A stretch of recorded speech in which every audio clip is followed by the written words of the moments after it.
Hi friends, நான் உங்கள் alchemist. நம்ம இன்றைக்கி பார்க்க போகிற ரியாக்ஷன்ஸ் வந்து பார்த்தீங்கன்னா நேமிங் ரியாக்ஷனில் கேனிசார் ரியாக்ஷன். இப்போ கேனிசார் ரியாக்ஷன்னா ஒரு ஆல்டிகேட். இப்போ அது வந்து ரெடாக்ஸ் டைப் ஆஃப் ரியாக்ஷன்ஸ். அதில் வந்து self oxidation and self reduction நடக்கும். ஒரு ஆல்டிகேட் எடுத்துக்கிறோம். இது வந்து ஆல்ஃபா ஹைட்ரஜன் இல்லாமல் ஆக்சுவலாக வந்து இந்த மாதிரி ஒரு ஆல்டிகேட் ஆர் அஸ்டால்டிகேட் கூட எடுத்துக்கலாம். இதில் ஆல்ஃபா ஹைட்ரஜன் வரும். இது வந்து ஒரு ஆல்டிகேட் எடுத்துக்கிட்டு இது பேசிக் மீடியத்தில் ரியாக்ஷன் வந்து கேரி அவுட் பண்ணுறோம். கேரி அவுட் பண்ணும்போது இங்கே என்னன்னா சோடியம் ஹைட்ராக்சைடு எடுக்கிறோம். இப்போ அஸ்டால்டிகேட்லாம் எடுத்தால் ஆல்டால் ரியாக்ஷன் போயிடும். ஸோ இது அரோமேட்டிக் ஆல்டிகேட் எடுத்துக்கிறோம். அரோமேட்டிக் ஆல்டிகேட் எடுத்து அவங்க அப்ரோச் பண்ணும்போது என்ன ஆகணும், இந்த மாதிரி பேஸ் ஷிஃப்ட் ஆகும். ஸோ பேஸ் ஷிஃப்ட் ஆகும்போது இந்த பாண்ட் வந்து O மைனஸ்ஸு, இங்கே OH, இங்கே H இருக்குங்களா. ஓகே, இப்போ வந்து என்னென்னா ஸோ அதே மாதிரி இன்னொரு ஆல்டிகேட்டை நம்ம இப்படி எழுதிப்போம். ஸோ இப்படி வரும்போது என்ன ஆகும்னா இங்கே வந்து ஹைட்ரேட் ட்ரான்ஸ்ஃபர் நடக்கும். இப்போ ஹைட்ரேட் ட்ரான்ஸ்ஃபர் நடந்துச்சா. ஸோ ஹைட்ரேட் ட்ரான்ஸ்ஃபர் நடந்த பின்னாடி என்ன நடக்கும்னா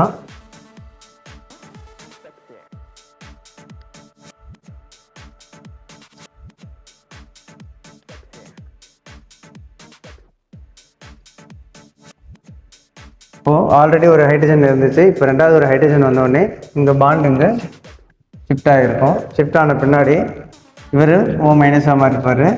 ப்ளஸ்ஸு இந்த குரூப் என்னவாக இருக்குன்னா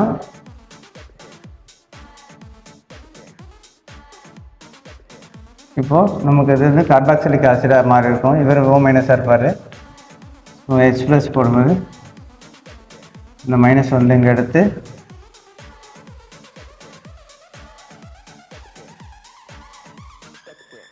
பென்சால்டிகேட் டு பென்சலிக் ஆல்கஹாலாக மாறும். பென்சைல் ஆல்கஹாலாக மாறுவார். சரிங்களா. இப்போ ஃபஸ்ட்டு என்ன நடந்துச்சு அப்படின்னா இதில் எப்படி நம்ம செல்ஃப் ஆக்சிடேஷன் செல்ஃப் ரிடக்ஷன் சொல்கிறோம் அப்படின்னா ஃபஸ்ட்டு நம்ம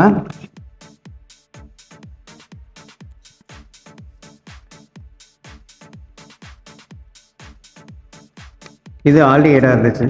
ஸோ இந்த ஆல்டிகேட் வந்து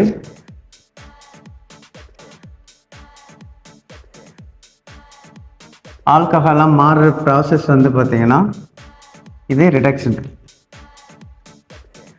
ஸோ ஃபஸ்ட்டு ரிடக்ஷன்னா நமக்கு என்ன தெரியணும்னா அதாவது கெய்னிங் ஆஃப் ஹைட்ரஜன், ஒரு ஹைட்ரஜன் ஆட் பண்ணுறதா இருக்கணும், இல்லை லூஸ் ஆஃப் ஆக்சிஜன், ஏதாச்சும் ஒரு ஆக்சிஜனை அவர் லூஸ் பண்ணதாக இருக்கணும். ஒன்று ஹைட்ரஜனை ஏற்கணும், இல்லைனா ஆக்சிஜனை இழக்கணும். இங்கே என்ன நடந்திருக்குன்னா ஒரு ஹைட்ரஜன் எக்ஸ்ட்ரா வந்து ஆட் ஆகிருக்கு. சரிங்களா. இங்கே ஒரு குரூப் வந்திருக்கு. ஸோ இது வந்து ஒர்க்கப்பில் வந்ததுனாலும் இங்கே வந்து ஹைட்ரஜன் ஆட் ஆகிறதுனால இது ரிடக்ஷன் சொல்லலாம். ஸோ இது ரிடக்ஷன். ஸோ எது அப்போது ஆக்சிடேஷன்னா இதே சேம் ஆல்டிகேட்டு ஆசிடாக மாறுது இல்லையா.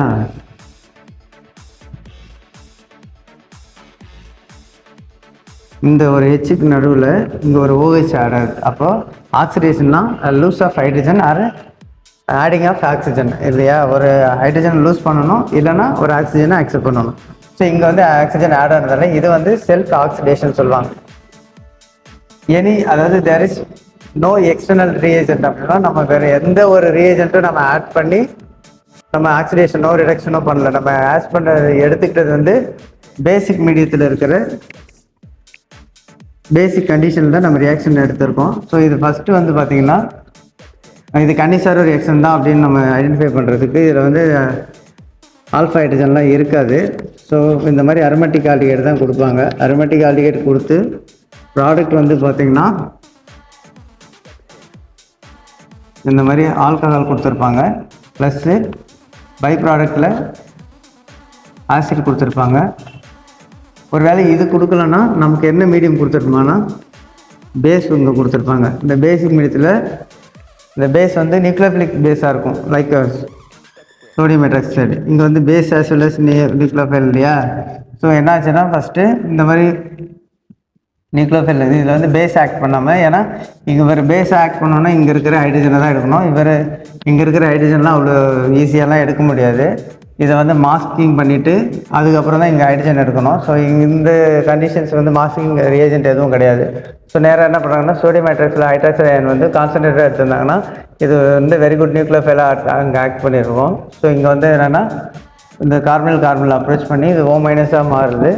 இங்கே மாறும்போது என்ன ஆகுனா இந்த O- ஆனது கீழே ரெசனன்ஸ்க்கு வரும்போது இந்த குரூப் மறுபடியும் வெளியில் போகிற மாதிரி இருந்தால் இங்கே ரியாக்ஷனே கேரிட் அவுட் ஆகிருக்காது, நடந்திருக்காது. ஸோ இவர் என்ன பண்ணால் இது வந்து 2 மாலிகுல்ஸ் ஆல்டிகைட் எடுத்திருப்பாங்க. இப்போ அவருக்கு இன்ட்ரா மாலிகுலராக அவங்களுக்குள்ளேயே வந்து இதுவும் சிமிலர் டு ஆல்டர் டைப் வந்து எப்படி 2 மாலிகுல் ஆல்டிகைட் எடுத்துக்கிறோமோ அந்த மாதிரி இங்கே வந்து 2 மாலிகுல் பென்சால்டிகைட் எடுத்துக்கிறோம். ஸோ இதில் இருக்கிற ஹைட்ரேட் அயன் ட்ரான்ஸ்ஃபர் ஆகி இன்னொரு மோல் ஆஃப் ஆல்டிகைடில் இந்த கார்பன் அப்ரோச் பண்ணி நமக்கு வந்து என்ன ஆகுனா இங்கே ஆல்கஹாலாக கொடுக்குது. சரிங்களா? இது வந்து ரிடக்ஷனும் இவர் ஹைட்ரஜன் லூஸ் பண்ணுறதுனால இவர் வந்து செல்ஃப் ஆக்சிடேஷன் நடக்குது. அப்போ கேண்டிசர் ரியாக்ஷன்ன்றது அவர் ஆல்ஃபா ஹைட்ரஜன் இல்லாத ஆல்டிகைட் எடுத்துக்கணும். அவர் வந்து self oxidation and self reduction நடந்து ஸோ ஆக்சிடேஷன் ப்ராடக்ட்டும் ரிடக்ஷன் ப்ராடக்ட்டும் நமக்கு கண்டிப்பாக கிடைக்கும். ஸோ இதுதான் கேண்டிசர் ரியாக்ஷன்ஸு. இதில் நம்ம வந்து நிறைய எக்ஸாம்பிள் கேட்பாங்க. நம்ம வந்து இந்த மாதிரி சோடியம் ஹைட்ராக்சைடு போட்டதும் நமக்கு வந்து கண்டிஷன்ஸ் நம்ம நிறைய பேர் என்ன பண்ணணும், இது ஒரு பேஸ்ன்னு சொல்லிட்டு ரொம்ப ஈஸியாக வந்து அந்த ஹைட்ரஜன் அப்ஸ்ட்ராக்ஷன்லாம் பண்ணிடுவோம். ஸோ அந்த மாதிரிலாம் இதை நம்ம திங்க் பண்ணக்கூடாது. இந்த மாதிரி ஹைட்ரேட் ட்ரான்ஸ்ஃபர்லாம் நமக்கு அங்கே ரிமெம்பர் ஆகாது. ஸோ இந்த ரியாக்ஷன்ஸை நிறைய ப்ராக்டிஸ் பண்ணுங்கள். இதெல்லாம் வந்து ஒரு இம்பார்ட்டண்ட்டான ரியாக்ஷனில் ஒன் டைப் ஆஃப் ரியாக்ஷன்ஸ் இது. தேங்க்யூ.